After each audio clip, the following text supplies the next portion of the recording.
నిండిన సాయి పాదం చూచి చూపెట్టుటే బాబా పదం. అంతటా నిండిన సాయి పాదం చూచి చూపెట్టుటే బాబా పదం. అడుగడుగునాదియే అభయప్రదం. ఓం సాయిరామ్. సాయి బిడ్డలందరికీ కూడా అందరికీ నమస్కారం అండి. అందరూ కూడా సుఖంగా సంతోషంగా ఆనందంగా ఉండాలని చెప్పి ఆ సాయినాథుని తరపున నేను కూడా మనస్ఫూర్తిగా కోరుకుంటూ ఉన్నాను. ఈరోజు సాయినాథుడు అందించే సందేశం ఏంటి అంటే కనుక, బిడ్డ ఎందుకమ్మా ఇలా పిచ్చిదానిలాగా చేస్తూ ఉన్నావు, ఏమైంది నీకు అని చెప్పి శివయ్య నన్ను హుటాహుటిన నీ దగ్గరకు పంపించారు. నేను నీకోసమే వచ్చాను, నీకు ఆ రహస్యాన్ని చెప్పడానికి వచ్చాను. జాగ్రత్తగా విను. నువ్వు ఈ రహస్యాన్ని విన్న తరువాత ఎవరితో అయితే నువ్వు మాట పడ్డావో వారు స్వయంగా చెప్పుతో కొట్టుకున్నట్లుగా అవుతుంది. నా శివయ్య పంపితే వచ్చాను. వినే ముందు నువ్వు చాలా జాగ్రత్తగా చెప్పుకోలేనటువంటి బాధలతో సమస్యలతో ఉన్నావు అవన్నీ కూడా పక్కన పెట్టి నా శివయ్య నీకు చెప్పమన్న మాటను జాగ్రత్తగా అతి రహస్యంగా నీ కోసమే పంపించినటువంటి ఆ మాటను జాగ్రత్తగా వింటావు కదూ. ఇవాటి రోజున నీ బాధలన్నీ కూడా సమసిపోయే రోజు. ఏ సమస్యలైతే ఉన్నాయో, ఎటువంటి ఇబ్బందులు ఉన్నాయో, భార్యాభర్తల మధ్య గొడవలున్నా, అప్పుల సమస్యలున్నా, శత్రువుల సమస్య ఉన్నా అవన్నీ కూడా నువ్వు ఈ రోజున పటాపంచలు చేసి నీకు ఈ రహస్యాన్ని, నీకు పరిష్కారాన్ని చూపించి రమ్మంటే నా శివయ్య పంపిగా వచ్చాను. 100కు 1000% నమ్మకంతో ఈరోజు నువ్వు విన్నావు అంటే కనుక నీ జీవితంలో ఉన్నటువంటి 100కి 100% కూడా పరిష్కారం అనేది దొరుకుతుంది. నీకు ఉన్నటువంటి ఎన్నో రకాలైనటువంటి సమస్యలను ఇవాళ రోజున శివయ్య పటాపంచలు చేయబోతున్నాను అని చెప్పమన్నారు. చివరి ప్రయత్నంగా నీతో చెప్పమని నన్ను స్వయంగా పంపించారు. బయటపడి నువ్వు ఆనందంగా ఉంటావు. ఇక ఆలస్యం చేయకుండా నా సందేశాన్ని వింటావా? తల్లి, పిచ్చి దానిలాగా చేస్తూ ఉన్నావు. ఎందుకమ్మా ఇలా చేస్తున్నావు? నాకు నిజంగా నీ గురించి అర్థం కావడం లేదు. బాబాయ్, నేను ఏం చేస్తున్నాను పిచ్చిదానిలాగా? ఏంటి ఈరోజు నా మీద గొడవ పడడానికి వచ్చారా ఏంటి? అసలు ఏం తప్పు జరిగింది? ఏ సన్నివేశంలో నేను పిచ్చిదానిలాగా ప్రవర్తిస్తూ ఉన్నాను? అది ఏంటి అనేది నాకైతే తెలియడం లేదు తండ్రి, మీరే చెప్పాలి బాబా అని చెప్పి నువ్వు కూడా ఆతృతగా అడుగుతున్నావు కదా. అయితే శివయ్య చెప్పమన్నది ఏంటో తెలుసా? ఒంటరిగా కూర్చుని శ్రద్ధగా ఆలకించు, ప్రయత్నం చెయ్యి. ఎక్కడ నువ్వు పిచ్చిదానిలాగా ప్రవర్తిస్తూ ఉన్నావో నేను నీకు కళ్ళకు కట్టినట్లుగా చెప్తాను. జాగ్రత్తగా విను. ఎందుకు అని అంటే కనుక నువ్వు ఇప్పుడు ఈ రహస్యాన్ని తెలుసుకోవాలి. లేకపోతే నీ జీవితంలో నేను అన్న మాటను 100 మంది నిన్ను అనేలాగా నీకు నువ్వే చేసుకున్నట్లు అవుతుంది. కనుక నా బిడ్డ ఎప్పుడు అవమానింపబడకూడదు అన్న ఉద్దేశంతో నేను నా శివయ్య పంపగా నీ ముందుకు వచ్చాను. నేను ఈరోజు ఈ సందేశంతో నన్ను నమ్మినట్లయితే నిజంగా నేను చెప్పేది నీ కోసమే అని చెప్పి భావించి చివరి వరకు వింటావు. ఎప్పుడైనా సరే కానీ ఏ తండ్రి అయినా కోరుకునేది ఏంటి? తన బిడ్డ సంతోషంగా ఉండాలి, ఆనందంగా ఉండాలి, ఆరోగ్యంగా ఉండాలి, తెలివిగా బ్రతకాలి అని చెప్పే కదా. అయితే ఎక్కడైతే ఎవరితో అయితే నీ కుటుంబంలో నిన్ను తక్కువగా చేసి చూస్తూ ఉన్నారో, నిన్ను అవమానిస్తూ ఉన్నారో, ఎక్కడైతే నీకు హేళన జరుగుతూ ఉందో, ఎక్కడైతే నిన్ను అవసరాల కోసం వాడుకుంటూ ఉన్నారో, ఇవన్నీ కూడా నీ మనసులో ఒక రకమైనటువంటి భావనను కలుగజేస్తున్నటువంటి వారి యొక్క గుణాలకు తగినట్లుగా, వారి యొక్క అవసరాలకు తీర్చే విధంగా నీ యొక్క నడవడిక అనేది ఉన్నప్పటికీ కానీ నువ్వు ఏదైతే ఒక మాట ఒకరు అన్నప్పుడు ఆ మాటకు వెంటనే నువ్వు రియాక్ట్ అయ్యి, అంటే ఒకరు నిన్ను తిట్టినా కానీ, లేదా పొగిడినా సరే కానీ, లేదంటే అవమానించినా సరే కానీ, ఎగతాళి చేసినా సరే, హేళన చేసినా ఏం చేసినా సరే కానీ ఒకరు నిన్ను ఒక మాట అన్నప్పుడు ఆ మాటకు నువ్వు వెంటనే చెప్పుతో కొట్టినట్లుగా సమాధానం అనేది చెప్పాలి అని అనుకుంటావు. కానీ ఒక్క విషయాన్ని నేను చెప్తాను, జాగ్రత్తగా విను బిడ్డ. ఎప్పుడైనా సరే కానీ ఒకరు నిన్ను ఏదైనా ఒక మాట అంటూ ఉన్నప్పుడు వారి మాటకు విలువను ఇచ్చి వెంటనే గనక నువ్వు రియాక్ట్ అవ్వాల్సిన అవసరం లేదు అంటున్నాను. నువ్వు సైలెంట్గానే వారికి సమాధానం చెప్పవచ్చు. ఒకరు నిన్ను ఒక మాట నిన్ను మంచిదానివి కాదని, లేదంటే ఉదాహరణకు ఇంకా ఏ ఇతర మాటలైనా కానీ స్వార్థపరురాలు అనో, లేదంటే నన్ను ఫలానా టైంలో ఇలా అన్నావు అని, లేదా నన్ను అవసరానికి ఇలా వాడుకుంటున్నావు అని కానీ, లేదంటే నువ్వు తప్పు చేశావు అని ఏదో ఒక రకంగా నీ మనసును బాధ పెట్టే ప్రయత్నం కనుక చేస్తే వారి మాటలకు నేనెప్పుడు చేశాను, నేనెప్పుడు అలా చేశాను, నేనెప్పుడు అలా అన్నాను, నువ్వు రుజువు చెయ్యి, నువ్వు సాక్ష్యాలు చూపించు అని చెప్పి వెంటనే నువ్వు రియాక్ట్ అవ్వవలసిన అవసరం లేదు. ఎందుకో తెలుసా?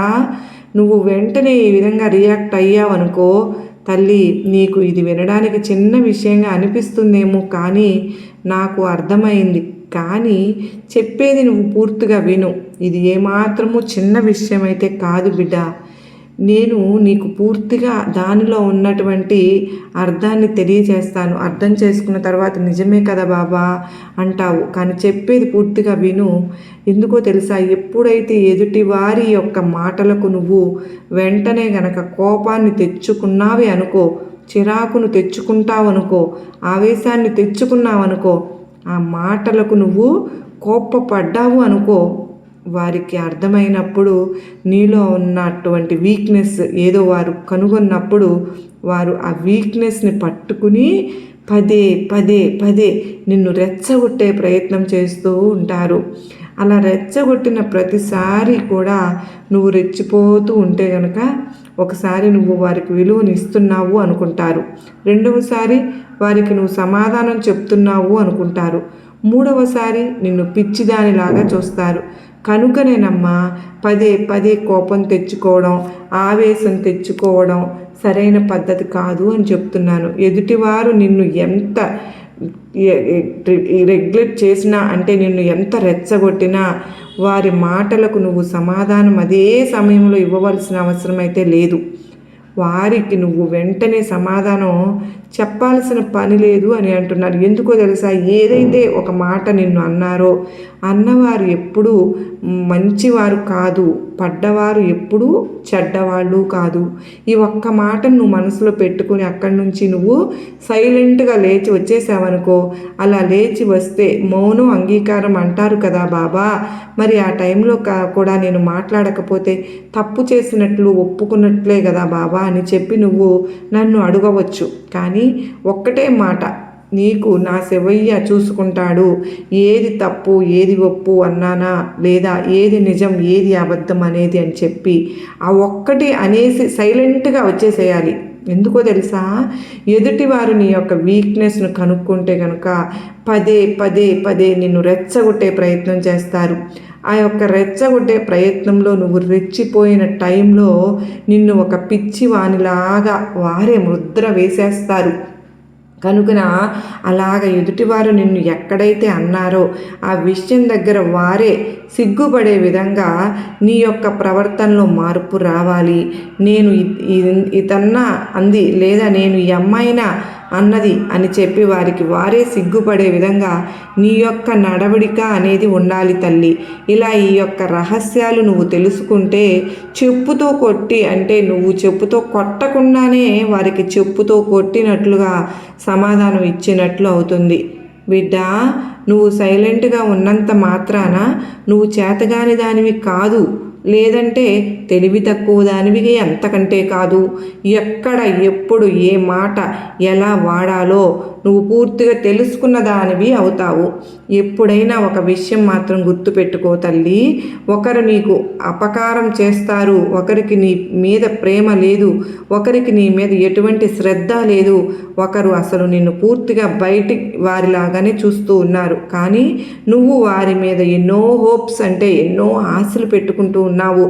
నన్ను నా వారిలాగా చూసుకుంటారు, నన్ను ప్రేమగా చూసుకుంటారు, నన్ను మంచిగా చూసుకుంటారు, నన్ను బాధ్యతగా చూసుకుంటారు అని చెప్పి, కానీ నువ్వు ఆశించినటువంటి ఫలితం అటు నుంచి ఏ చిన్నది కూడా రావడం లేదు. అయినా సరే కానీ నువ్వు నా మీద ఎందుకు ప్రేమ చూపించవు, నా మీద ఎందుకు జాలిని చూపించవు, నేను అంటే నీకు ప్రేమ లేదా, నువ్వు అలా నాశనం అయిపోతావు, ఇలా నాశనం అయిపోతావు, నువ్వు అట్లాంటి దానివి, నువ్వు ఇట్లాంటి దానివి అని చెప్పి పదే పదే వారి ప్రేమ కోసం ఒక భిక్షలాగా అడుక్కోవడం కాదు. కడుపులో లేని ప్రేమ కాళ్ళ మీద పడినా కూడా రాదు అన్న విషయం నువ్వు మొదటిగా తెలుసుకోవలసిన విషయం. ఎప్పుడు కూడా ఎదుటివారి ప్రేమ కోసం నువ్వు కాచుకుని ఎదురు చూస్తూ ఉన్నట్లుగా వారికి కనిపించనే కూడదు. ఎప్పుడైనా సరే వారు నిన్ను నిర్లక్ష్యం చేస్తున్నట్లయితే అంతకంటే ఎక్కువగా నీ ప్రవర్తన వారిని నిర్లక్ష్యం చేసే విధంగా ఉండేటట్లుగా ఉంటేనే నీకు అవతలి వారి దృష్టిలో విలువ పెరుగుతుంది అని చెప్పి తెలుసుకో. నువ్వు తెలిసి ఒక బురద మీద నువ్వు రాయి వేస్తే ఆ బురద వచ్చి చింది నీ మీదే పడుతుంది. అలాగే పెంట కుప్ప మీద రాయి వేస్తే ఆ కంపు వచ్చి నీకే దొక్కుతుంది, అంటే నిన్నే తాకుతుంది కదా. ఇదంతా కూడా నీకు అవసరం లేదు కదా తల్లి. ఎదుటివారు బురద అని తెలిసినప్పుడు నువ్వు వెళ్ళి మళ్ళీ ఆ బురదనే ముట్టుకుంటే నీ చేతులే బురద అయిపోతాయి కదా. కనుక ఎవరు ఎటువంటి వారో తెలిసినప్పుడు వారితో అనవసరంగా వాదనకు దిగడం సరైనది కాదు. పదే పదే వాదించడం, పదే పదే రెచ్చగొట్టడం, పదే పదే ఒకరి ప్రేమ కోసం ఒకరు అడుక్కోవడం, నాకు విలువ ఇవ్వు, నాకు మర్యాద ఇవ్వు అని చెప్పి అడగడం, నా మీద శ్రద్ధ చూపించు, నీకున్నది నాకు ఇవ్వు అని చెప్పి అడగడం, ఇలాగే ఇవన్నీ ఎప్పుడైతే నువ్వు చేయడం మానేస్తావో అప్పుడే నువ్వు నిజమైన తెలివైన దానివి. ఇప్పుడు అర్థమవుతుంది కదా తల్లి నేను ఏం చెప్తున్నాను అనేది. నువ్వు ఎవరి విషయంలోనైనా సరే కానివ్వు తల్లి, ఉదాహరణకు నీ భర్త విషయంలో భార్య అయినా సరే కానివ్వు, భార్య విషయంలో భర్త అయినా సరే కానివ్వు, నిజానికి నువ్వు 100% అవతలి వారి మీద చూపిస్తున్నప్పుడు కనీసం 100లో 90 అయినా సరే అవతలి వారు చూపిస్తే నీకు బాగుంటుంది కదా. కానీ ఆ 90% కాదు కదా, కనీసం నీ మాటకు విలువ కూడా ఇవ్వకపోతే, గౌరవం కూడా ఇవ్వకపోతే, కేవలం అవసరాలకు మాత్రమే నిన్ను అడ్డు పెట్టుకుంటూ ఉంటే, తరువాత కూరలో కరివేపాకులాగా తీసి పడేస్తూ ఉంటే, నీకు ఒక మనసు ఉంది, నీకు ఒక మనస్సాక్షి ఉంది, వారు లేకుండా నువ్వు బ్రతకగలను అని చూపించాలి. నువ్వు లేకుండా వారు ఏ పనైనా చేసుకోగలుగుతున్నారు, నీ మాట వినకుండా వాళ్ళు సంతోషంగా ఉండగలుగుతున్నారు, నీ గురించి ఆలోచించకుండా గడపగలుగుతున్నారు. నీ యొక్క మాటలకు కానీ, ప్రవర్తనకు కానీ, నీ యొక్క ఎమోషన్స్కు కానీ, నీ యొక్క మానసిక స్థితికి కానీ, నువ్వు చెప్పే విలువైన మాటలకు కానీ దేనికి కూడా వాళ్ళు స్పందించడం లేదు. అటువంటప్పుడు వారి స్పందన కోసం జీవితాంతం ఎదురు చూస్తూ గడుపుతావా? ఇక నీకంటూ జీవితం లేదా? వారే నీ జీవితమా? వారిని మార్చే యొక్క ఈ ప్రక్రియ అనేది నీకు జీవితాంతం ఉంటుందా? ఎక్కడా కూడా నువ్వు ఇంకా ఆగే ప్రసక్తే లేదా? నువ్వు తెలుసుకునే అవకాశమే లేదా? తల్లి సైలెంట్గా ఉండి ఎవరు నీకు ఎంతవరకు గౌరవిస్తూ ఉన్నారో, ఎవరు నీతో ఏ విధంగా మాట్లాడుతూ ఉన్నారో నువ్వు మొదట దాన్ని పరిశీలించు. ఆ మాటలకు తగినట్లుగా నువ్వు కూడా రెస్పాండ్ అవ్వు. అక్కడ సమాధానం ఇస్తే సాగుతుందా లేదా? సమాధానానికి అక్కడ విలువ ఉందా లేదా? సైలెంట్గా ఉంటేనే నడుస్తుందా? ఏది ఏమైనా కూడా అక్కడ నీ యొక్క ఆ ప్రక్రియ అంటే ప్రతిచర్య, వాళ్ళ చర్యకు నీ యొక్క ప్రతిచర్య ఏదైతే ఉంటుందో ఆ ప్రతిచర్య అనేది చెప్పుతో కొట్టినట్లుగా ఉండాలి. అదే నేను చెప్తున్న పాయింట్ అనేది. ఇక్కడ ఎందుకు అంటే, ఇక్కడ నువ్వు పదే పదే అడగడం వల్ల, అడుక్కోవడం వల్ల, లేదా కాళ్ళ మీద పడడం వల్ల, లేదా వారి యొక్క పరిచయాలు పంచుకోవడం కోసము పదే పదే ఫోన్ కాల్స్ చేయడం ద్వారా, పదే పదే మెసేజ్లు పెట్టుకోవడం ద్వారా, పదే పదే నాకు ఫోన్ చెయ్యి అని అడగడం వల్ల, లేదంటే నాతో ఎక్కువ సమయాన్ని గడుపు అని చెప్పి అడగడం వల్ల ఏది కూడా నీకు దక్కదు. నువ్వు అనుకున్నట్లు వారు ఏది కూడా చెయ్యరు. నీకు తగినట్లుగా, నీకు నచ్చినట్లుగా చేసేవారు అయితే గనుక మొదటి నుంచి కూడా వారు నీకు తగినట్లుగానే ప్రవర్తిస్తారు. ఇక్కడ అది ఏది కూడా జరగడం లేదు కదా అంటే ఇక్కడ నువ్వు మారాలి, వారు కాదు. నీలో మార్పు రావాలి, వారిలో కాదు.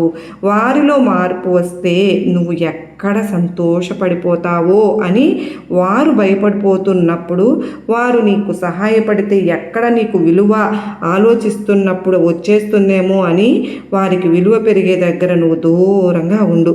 వారికి సమాధానం వెతికేటప్పుడు నీ విలువైన తెలివిగల ఆలోచనలు ఏవి కూడా వారితో పంచుకోనే వద్దు. నీకంటూ ఒక మానసిక స్థితి ఉంది, నీకంటూ కొంత ఆలోచన ఉంది, నీకంటూ కొన్ని తెలివితేటలు ఉన్నాయి. ఇది నీ జీవితం, ఇది నీ సమయం.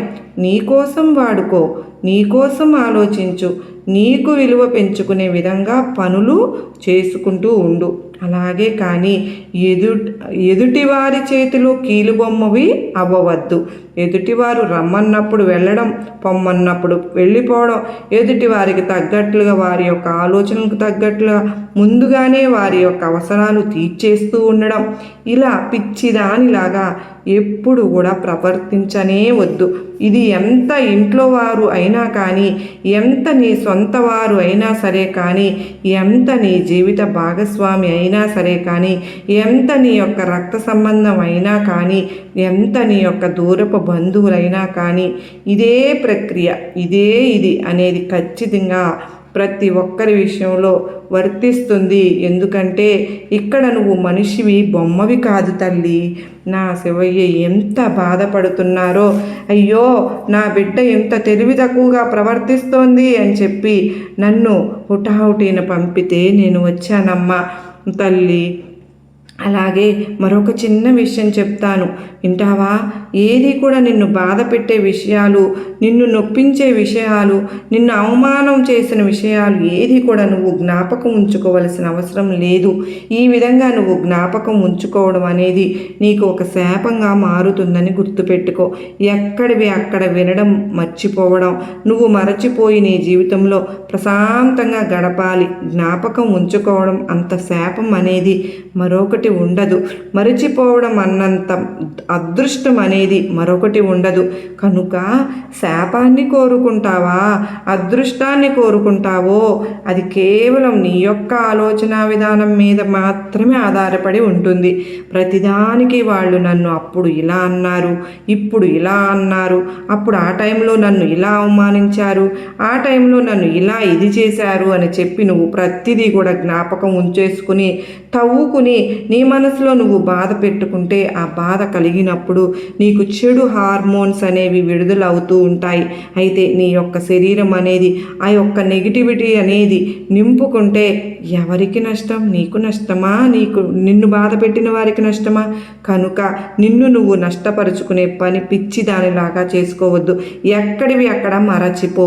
మంచి విషయాలైనా చెడ్డ విషయాలైనా ఏదైనా సరే కానీ నువ్వు ఏవి కూడా గుర్తుంచి పెట్టుకోవాల్సిన అవసరం లేదు. నీకు ఎంత మేధాశక్తి అవసరం లేదు. ఇప్పుడు నువ్వు ఏదైతే జరుగుతుందో దాని గురించి మాత్రమే ఆలోచించు. ఇంకొక పిచ్చి విషయం ఏంటో తెలుసా? చెప్పమంటావా తల్లి? నువ్వు ఉదాహరణకి నేను ఒక మాట చెప్తాను. నువ్వు ఈరోజు ఒక డ్రెస్ వేసుకునో, లేదంటే ఒక చీర కట్టుకునో, లేదంటే ఒక షర్టు వేసుకునో నువ్వు ఒక ఫంక్షన్కి వెళుతూ ఉంటావు. ఆ ఫంక్షన్కి వెళ్ళినప్పుడు ఇదేంటి ఇలా ఉంది అని చెప్పి ఎవరన్నా ఒకరు అన్నారనుకో, అది బాగా లేదని చెప్పి వాళ్ళు అన్నారు అని చెప్పి ఇంకొకటి మార్చుకుంటావు. మళ్ళీ అది అది బాగాలేదని చెప్పి మరొకరు అన్నారనుకో అని చెప్పి ఇంకొకటి మారుస్తావు. అంటే ఇక్కడ నీ యొక్క మానసిక స్థితికి అంటే నీకు నచ్చే అది అని కొనుక్కున్నావు కదా, నచ్చింది కాబట్టి కొనుక్కున్నావు, నీకు నచ్చి అది కుట్టించుకున్నావు కదా, దానికోసం నువ్వు డబ్బులు కట్టావు కదా, మరి ఒకరి కోసం నువ్వు ఎందుకు మార్చుకుంటున్నావు? కనుక మొదట నిన్ను నువ్వు నమ్ముకోవాలి, ఎదుటి వారి మాటలను కాదు. నువ్వు మార్చుకుంటూ ఉంటే నీలో ఆ బలహీనతలను కనుగొని వారు మరొకటి సలహా ఇస్తూ ఉంటారు. ఒకసారి బట్టల దగ్గర సలహా ఇచ్చిన వారు మరొకసారి నీ జీవితం దగ్గర సలహాలు ఇస్తారు. కనుక ఎదుటి వారికి ఎప్పుడు కూడా ఆ ఛాన్స్ ఇవ్వవద్దు. నిన్ను నువ్వు నమ్ముకోవాలి, నీకు నచ్చినట్లు నువ్వు బ్రతకాలి. ఒకరు నీ గురించి వెనక మాట్లాడుకుంటున్నారు అంటే నువ్వు ముందున్నావని అర్థమమ్మా. వారు నీ వెనకే ఉన్నారు అని చెప్పి నువ్వు కనిపెట్టు. కనుక ఎప్పుడు కూడా ఎదుటివారు ఏమనుకుంటున్నారో, లేదంటే ఎదుటివారికి ఇది నచ్చలేదేమో, లేదంటే నా గురించి ఏం మాట్లాడుకుంటున్నారో, ఈ ఆలోచన అనేది ఎప్పుడు కూడా నువ్వు ఆలోచించనే కూడదు. అలాగే నీకు నువ్వు మంచిగా నువ్వు చేసుకుంటూ వెళ్ళిపోతూ ఉంటే ఒకరు నిన్ను పొగడవలసిన అవసరం కూడా నీకు లేదు. ఎందుకంటే ఎప్పుడైనా సరే కానీ నువ్వు మంచిగా అని గుర్తింపబడతావు, ఆ రోజే పేరు వస్తుంది. అప్పటి వరకు నువ్వు నీలాగానే ఉండు, నీలాగే ప్రవర్తించు, కానీ ఎవరికీ చెడు చేయవద్దు, నిన్ను నువ్వు నాశనము చేసుకోవద్దు. ఇప్పుడైనా తెలిసిందా తల్లి, ఎక్కడ ఏ సమయంలో నువ్వు పిచ్చిదానిలాగా ప్రవర్తిస్తూ ఉన్నావో అర్థమైంది కదా బిడ్డ. నీకు నా శివయ్య ఈరోజు ఇదంతా కూడా తెలియపరచమంటే నీకోసం పరుగున వచ్చానమ్మా. నీకు తెలియపరచడం కోసమే ఈరోజు ఈ సందేశాన్ని నీ ముందుకు మాత్రమే తీసుకొచ్చాను. మరి ఇది కేవలం నీ కోసం మాత్రమే చెప్పబడిందని అర్థమైంది కదా అని చెప్పి ఈరోజు సాక్షాత్తు సాయినాథుడు మనకు చాలా చక్కటి సందేశాన్ని అందించారు కదండి. ఈ సందేశం అందరికీ కూడా నచ్చింది, అర్థమైంది, గొప్ప నమ్మకాన్ని ధైర్యాన్ని కలిగించింది అని చెప్పి అనుకుంటున్నాను. నచ్చింది, అర్థమైంది అని చెప్పి అనిపించిన ప్రతి ఒక్కరూ కూడా ఈ వీడియోకి చిన్న లైక్ ఇవ్వండి. హైప్ అనేది వస్తుంది కదండి, హైప్ని నొక్కినట్టయితే ప్రెస్ చేసినట్టయితే మన ఛానల్ ఇంకా కొంతమందికి రీచ్ అవుతుంది. మరి మన ఛానల్ మొదటిసారిగా చూస్తున్నారండి, ప్లీజ్ అండి సబ్స్క్రైబ్ చేసుకుని నాకు సపోర్ట్ అందించండి. మరో చక్కని సందేశంతో మరలా మీ ముందుకు వస్తాను. అంతవరకు ఆ సాక్షాత్తు శివయ్య ఆశీస్సులు, బాబా వారి ఆశీస్సులు మనందరిపైన నిండుగా మెండుగా ఉండాలని, మన కుటుంబ సభ్యులందరిపైన ఎల్లకాలం ఉండాలని చెప్పి నేను కూడా మనస్ఫూర్తిగా కోరుకుంటూ సర్వే జనా సుఖినో భవంతు, లోకా సమస్త సుఖినో భవంతు.